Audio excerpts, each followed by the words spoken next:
let me move to tariffs, because I really want to understand. We would have to spend the whole show on tariffs to really understand your views. It's a complicated topic, but I just want to ask you this. For like as long as I can remember, as long as I've been paying attention to politics, free trade has been like the bugaboo of the left in the United States and in Europe. I mean, the 1999 protest at the World Trade Organization in Seattle was a major moment where people understood they were being victimized by things like NAFTA and the world and World Trade. Is the reason the left hates the Clintons, because they've been pushing free trade policies and blame NAFTA and blame the Clintons for deindustrialization of the United States, which a lot of people warned about, including on the populist right, but mostly this has been a view on the left. And as a result, tariffs have been a way to kind of push back against this, the tyranny of free trade, the destruction of free trade. And now here you have Donald Trump coming and making that case. He's the one who's saying free trade screws over the United States in the way that you described, but also, these countries that drown our country in cheap products is what is eliminating these jobs. And so we want to reinstitute nationalist economics that will serve our people and not to be dependent on these cheap supply chains that destroy our economy. I understand why people like you find horrific this like arbitrary chart that gets created, or treating like trade deficits as a tariff or proof that there's some injustice going on. So, and even the danger that he's only doing this so that he can then have companies come to him and beg for exemptions in exchange for some favors that he gets or people around him get. I understand all that. But just directionally, like in terms of saying free trade doesn't work, the system of free trade only benefits the elites and not the American worker, and we need to get away from that because it's the only way we can recover the working class. Is there any positives that you see in that? Yes, there is. Have I surprised you? Yes, there is. Trump, or his team, more like it, people like Scott Bessent and Stephen Miran, who are smart and they understand economics and finance. They put their finger on the pulse of the problem, or one of the main problems. And the fact that the American rentier class, essentially financiers and realtors, of whom, of course, the Donald is one, they have been enriching themselves because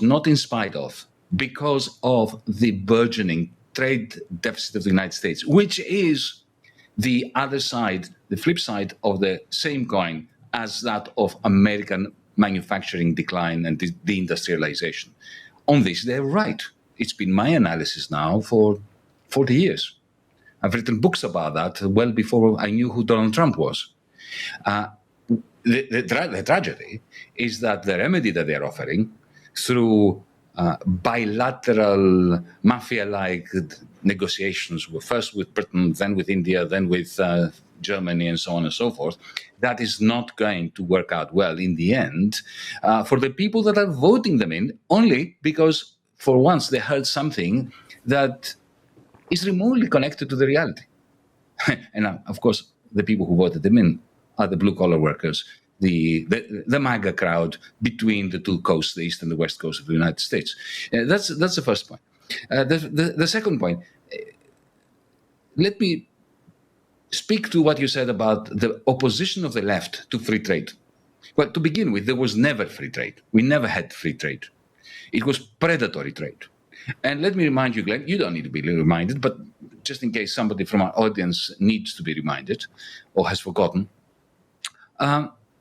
what were these multilateral trade agreements? TTP, TTIP, and all that. If you remember these, CETA, these huge trade liberalization negotiation rounds, which some of them led to agreements, some of them failed. This was not about freeing trade. It was about establishing the ultimate authority and power of multinational corporations to come to my country, to come to your country, and to say you cannot have a public health system. You cannot sell pharmaceuticals below a certain price. You cannot protect your environment because this will be considered, according to the free trade agreement, some kind of uneven playing field. So it was never about free trade. No? Now, tariffs. If you look very carefully at, not at what Donald says, but what his men say, Besant, Miran, and the rest, Katz. What they're saying is that, and I think that they believe it, I think they're being honest on this, that tariffs are not an end in themselves. Tariffs are a means for rebalancing the world economy. Now, if they succeeded in rebalancing the world economy, I would be all for them. I don't think they will. But the idea that they are putting forward is this. You impose sky-high tariffs upon everyone, not because you want to keep them there, but because you want to scare the living daylights out of them. And then they come to you. And then the world resembles a bicycle wheel, with the hub being the United States, or Trump and his team, and every other country or economic bloc being a spoke on that bicycle wheel. So even if 2 or 3 of those spokes are broken, that is, there is no deal with them, it doesn't matter, the wheel still turns and works. But they don't talk to one another. So no multilateral negotiations and so on and so forth in case they bind together against the hub, against the United States. So we will slap these immense tariffs upon them. Then they will come each one at a time to us, and we will demand from them very specific things.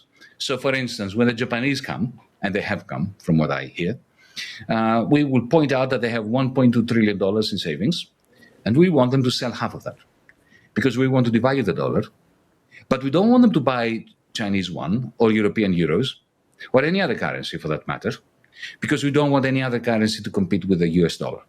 So we are going to ask them to buy things we will point at or to, like, for instance, stable coins, like Tether, or 30-year long-dated US treasuries, because that way we reduce the long-term interest rates of the United States while devaluing the dollar and increasing the competitiveness. So this is the kind of thinking that goes on in there. And they also bank on, and not irrationally, they are banking on the fact that from some countries like Germany, this is already happening. Already, German car manufacturers and chemical industries like BASF, they are shifting their capital investments from Germany to Texas, to New Mexico, to Arizona, to various places in the United States. So that's the plan that they have. But that's a legitimate goal, right? That would be, I mean, leaving aside the other problems, I mean, from the perspective of an American president promising to bring back jobs and companies and industry to the United States, that would be a desirable outcome or a legitimate objective. It's a legitimate objective. I don't think they will succeed in making it a reality. And let me tell you, I could spend hours talking about this. I won't do. Don't worry. That's what I said. I know. You're an economist and you have a lot to say on tariffs. But go ahead. Yeah, I want to hear. There are 2 points that I think are useful and quite succinct. The first is this: when Apple shifted some of its production lines from China to Austin, Texas, to produce the MacBook Pro. The Apple MacBook Pro. They did bring manufacturing back to the United States, but very few jobs followed, simply because of automation. So even when Mercedes-Benz or BASF or some Alstom, a major manufacturer from Europe, shifts to the United States, automation is going to ensure that the number of jobs that come to the United States is going to be much smaller, proportionally speaking, to the amount of capital that shifts to the United States. That's one reason. The second reason, Glenn, is this. Suppose it works. It begins to work. It will work. If it works, it will work gradually. And as it works, in the hypothetical scenario that it works, the trade deficit of the United States shrinks, which is the objective. What happens then? Well, as the trade deficit of the United States shrinks, the Germans, the Japanese, and the Chinese, and the Saudi Arabians, and so on, are going to have fewer dollars, because their dollars come from the trade deficit of the United States. Okay, so they will be sending fewer dollars to Wall Street to bolster share prices, to bolster bond prices, and to bolster asset prices in Miami, in California, in Manhattan, in real estate. So that's my point, and this is how I conclude. Even if I don't think that his tariffs will work in the sense of shrinking substantially the American trade deficit, but even if it does, then Donald Trump is going to have some very irate, very angry financier friends and realtor friends. Which he does And already, he- but isn't that in some way a commendation of the plan? In other words, like the people who have been sucking the lifeblood out of the vibrancy of American of economic life in the West, in the United States, these are the people most alarmed by and objecting to his plan, and you saw that in the reaction to the stock market, but many other ways, precisely because it endangers that system that has been fattening them at the expense of everybody else. Not exactly. I wish it were. But what I think is this. Look, we must differentiate between the very short term and the long term. What happened recently was this spasm in the New York Stock Exchange. It's gone. It's already gone. You can see that the financial markets have recovered.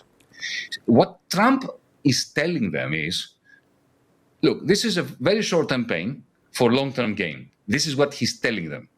Because soon I'm going to fire my second weapon. The first one was the tariffs. The second one will be massive tax cuts for the fat cats.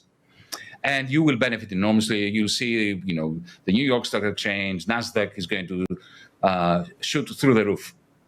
Okay? That's what he's telling them. So he's presenting the pain that they suffered in the last few weeks as a form of investment into even more wealth for them in the next 2, 3, 5, 10, 20 years. What I am saying is that if his strategy works, very soon after it starts working, then the rent extraction capacity of his mates is going to be damaged permanently.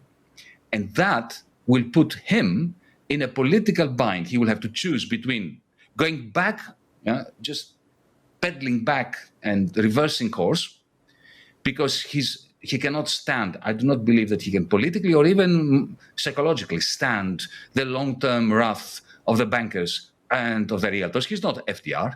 FDR stood in 1936 in Madison Square Garden and said that I treasure the hatred of the bankers to my person, or some words to that effect.